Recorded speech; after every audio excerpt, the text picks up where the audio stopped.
Hello, नमस्ते. कसे आहात सगळे? छान ना?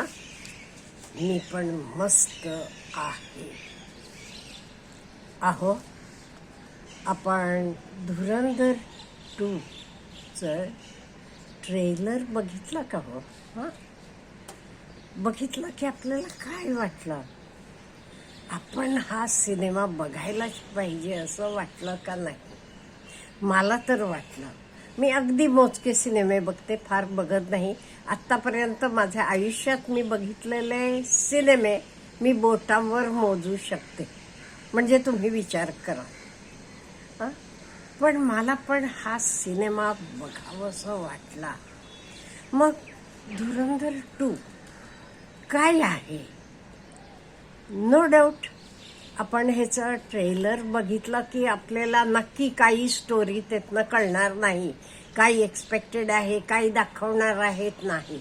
पण आपण पहिला भाग बघितलेला असल्यामुळे कुठेतरी आपण गेस करू शकतो. एवढंच. आता मला का हा सिनेमा बघायचा आहे ह्याच्याबद्दल मी आपल्याशी बोलते. मला काही तसं सिनेमातलं फार काही कळत नाही बरं का. पण मला आवडला तर कुठलाही असू दे, इमोशनल असू देत, पॅट्रिऑटिक असू देत, हिस्टॉरिकल असू देत, तर मी बघते. मग तिथे भाषेचं पण हे नाहीये, कुठल्याही भाषेचं असलं तरी. आता पहिलं, धुरंधर म्हणजे काय? धुरंधर म्हणजे डेअरिंग, म्हणजे करेज, धाडस. धाडसी माणसाला करेजियस माणूस असतो. डेअरिंग बाज म्हणतो आपण बोलताना, तो काय डेअरिंग बाज आहे असं सगळं. त्यामुळे ह्याचं टायटल धुरंधर आहे. त्यामुळे आपल्याला टायटलवरनं थोडं फार कळते. आणि आपल्याला माहीत आहे आदित्य धर हे हा सिनेमाची निर्मिती केलेली आहे. हा पहिले हे तसल्यासारखं स्पाई आपण बघितले, कसं तो इंडियन स्पाई टू पाकिस्तान होता, सगळं बघितलं स्टोरीमध्ये. त्यामुळे काहीतरी ह्याचंच हे सिक्वेन्स आहे आपल्याला माहीत आहे. आणि ह्याची रिलीज डेट आहे 19 या महिन्यातली 2026, म्हणजे मार्च 19, 2026. आणि हा सिनेमा फक्त हिंदीतच येणार का? नाही, हिंदीत तर येणारच. हिंदी, तेलुगू, तामिळ, मल्याळम आणि कन्नड हा सगळे भाषेमध्ये हा सिनेमा येणार आहे. आता हे कोण कोण आहे बाबा? आपला पहिलं असतं कोण कोण आहे आपण बघितलंच असेल. हेत रणवीर सिंग आहे, संजय दत्त आहे, अर्जुन रामपाल आहे आणि अक्षय खन्ना पण आहे. आता स्टोरी कशाबद्दल रिव्हॉल्व होते? हे रिव्हेंज म्हणजे बदला घेणे. हे सिक्वल आहे, त्यामुळे आपल्याला माहित आहे हे काय असणार आहे. थोडाफार आयडिया आहे.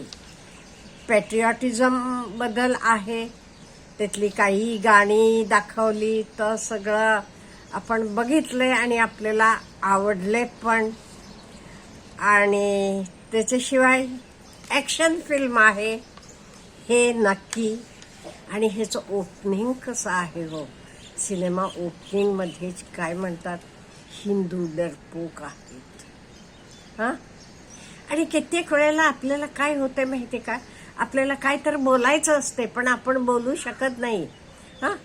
पण तर सिनेमामध्ये आपण बघतो पुढे कसं इमोशनली म्हणा, ॲक्शन्स ह्यातनं म्हणा, किंवा राजनीतिक संदेश म्हणा, ओके गव्हर्नमेंट बघेल, हे सगळं आपण हे बघतो.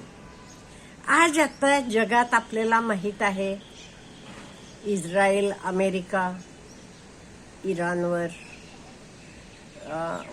इराणबरोबर युद्ध करते, म्हणजे दोघंही मग एकमेकांना.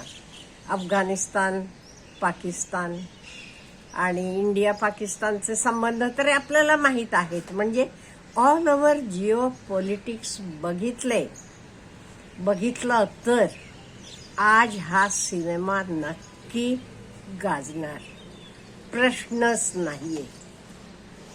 आणि एक मला का बघायचं आहे, आपले महाराष्ट्रीयन लोकांचा हे काय संबंध आहे ह्याच्याबद्दल मला थोडंसं बोलायचं आहे. मेजर इक्बाल काय म्हणतो, तो म्हणतो ऑलरेडी मी एक हिंदुस्थानीचा गळा कापून त्याचं डोकं घेऊन फुटबॉल खेळतो का, असं काहीतरी आहे. आणि खरं ह्याचं काय संबंध आहे, आपण हिस्ट्री वाचलेली असली तर आपल्याला माहीत असेल. अहिल्यानगरचा जवान, त्याचं नाव होतं भाऊ मारुती तळेकर. ह्यांच्याशी काय झाला बॉर्डरवर आपल्याला माहीत आहे. 27 फेब्रुवारीला राजुरी मराठा बॅटॅलियनमध्ये इन्फंट्रीमध्ये होते ते कामाला. तेव्हा समोर बॉर्डरवर पाकिस्तानी मिलिटरीसारखं किंवा बॉर्डर फोर्ससारखं ड्रेस केलेले अतिरेकी येतात आणि ते ह्यांचं म्हणजे मारुती तळेकरांचं असं डोकं कापतात तिथून आणि तर मुंडकं घेऊन पाकिस्तानला जातो तो. आणि तर केल्याबद्दल त्याला शरीफाई 1 लाख रुपयाचं इनाम पण दिलेलं आहे असं तेव्हा वाचलेलं होतं. आता हे सगळं बघितल्यावर काय होतं आपल्याला, एवढ्या काय मला अतिशय वाईट वाटलं. म्हणजे नंतर ते तळेकरांची बॉडी त्यांचे गावाला आणली गेली. त्यांचे बहिणीला वाटत होतं आपल्या भावाचं तोंड बघावं, पण ती तोंड बघू शकली नाही का, म्हणजे फक्त बॉडी होती. त्यांचं मानेवरचं वरचं पार्ट ते पाकिस्तानला घेऊन गेलेले होते. त्यामुळे ती इच्छा सुद्धा तिची पूर्ण झाली नाही. त्यामुळे इथे मेजर इक्बाल म्हणतो तर ह्या स्टोरीशी कनेक्टेड आहे.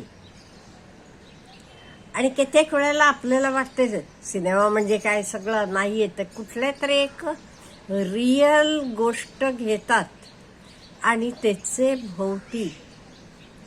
आता हे सगळं बघताना आपल्याला पण राग येतो का नाही? एक खरंच राग येतो. आपला सैनिक बॉर्डरवर देशाची रक्षा करत असतो आणि त्याला काय फेस करावं लागते. आणि हे सगळं बघताना प्रत्येकात काय म्हणेन मी, एक राष्ट्रप्रेमाचं पॅट्रिऑटिझम म्हणतो हे निर्माण होते. पण तर थिएटर पुरताची राहू नये असं मला वाटते. नाही ते सिनेमा बघितला तेव्हा वाटलं, बाहेर आलो की नाही, असं होऊ नये. आणि ह्याचे पलीकडे जाऊन आपण भावनात्मक आहोत, एस्पेशली इंडियन्स. आपल्याला काहीतरी बोलायचं असते, काहीतरी करायचं असते, पण आपण तो बोलू शकत नाही, करू शकत नाहीये. मग आपण स्क्रीनवर बघतो, तो हिरो बोलतो, तो करतो, तेव्हा आपल्याला खूप आवडते का, म्हणजे आपण भावनात्मक इमोशनली त्याच्याशी जोडलं जातो. आणि ॲक्शन म्हटला तर ॲक्शन पण आहे ते. आता केलं नाही तर कधी करायचं असं सगळं हिरो बोलतो. हा, बदला घेणार अमुक तमुक, आपल्याला पण बरं वाटते. आणि कित्येक वेळेला राजनीतिक संदेश पण ते दडलेले असतात.